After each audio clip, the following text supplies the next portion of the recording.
Hey, what's up mga kaballers? Maligayang pagbabalik sa aking channel. Halina't pag-usapan natin ang balita patungkol sa desperado na nga daw ang Lakers makuha si Andrew Wiggins. At ang balita naman patungkol sa posibleng superstar na maaari pang masungkit ng Warriors bago ang deadline. Tara't pag-usapan natin yan dito sa Basketball Hotshots.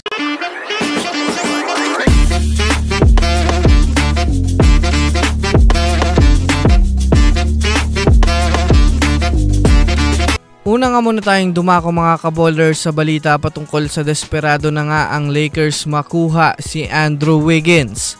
Sa nalalapit nga po mga kaballers na deadline para sa mga nais mag-trade ay dito na nga nagsisimulang maging agresibo ang Los Angeles Lakers na makuha pa si Andrew Wiggins sa kupunan ng Miami Heat. Dahil base nga sa inilabas na balita ni Jovan Buha, mas lalo na nga daw mga kaballers tumataas ang pakikipagtransaksyon ng front office ng Lakers sa Miami Heat patungkol sa mga package na maaari nilang pag-usapan.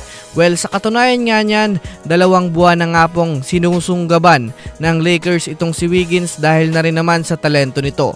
Ayon nga sa mga eksperto, kinakailangan nga daw ng Lakers magbitaw ng isa sa kanilang mga malalakas na player upang mapakumbinsi ng Lakers ang Miami Heat.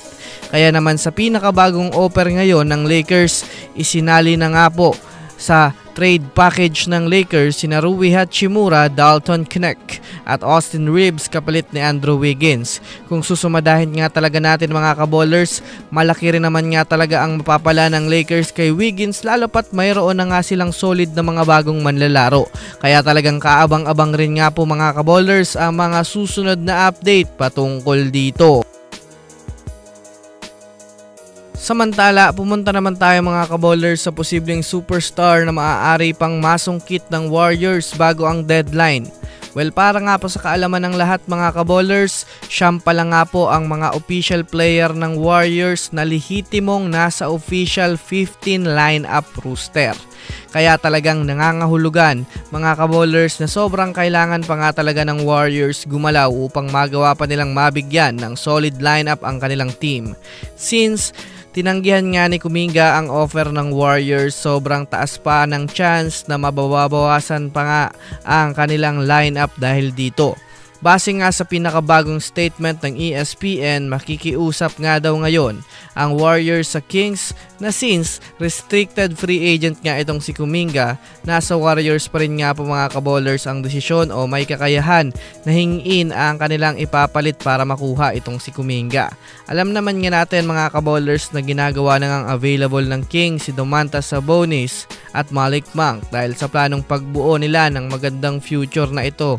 Rin nga ho mga kaballers ang gustong makuha ng Warriors, lalong lalo na itong si Domantas Sabonis. Kaya dito na nga talaga mga kaballers papasok ang magiging trade ng Kings at ng Warriors, lalo pat pareho na ngang nasa magandang timing mga kaballers ang kabilaang team. Kaya labas mga Warriors fans, ano sa tingin nyo ang magiging kalalabasan nito? I-comment nyo na yan sa ibaba. So yun lang mga kaballers, yan lang naman ang pag-uusapan natin ngayon. Pindutin ang subscribe and hit nyo na rin ang notification bell para sa mga susunod na updates sa mundo ng basketball. Again, this is Basketball Hotshots. Thanks for watching.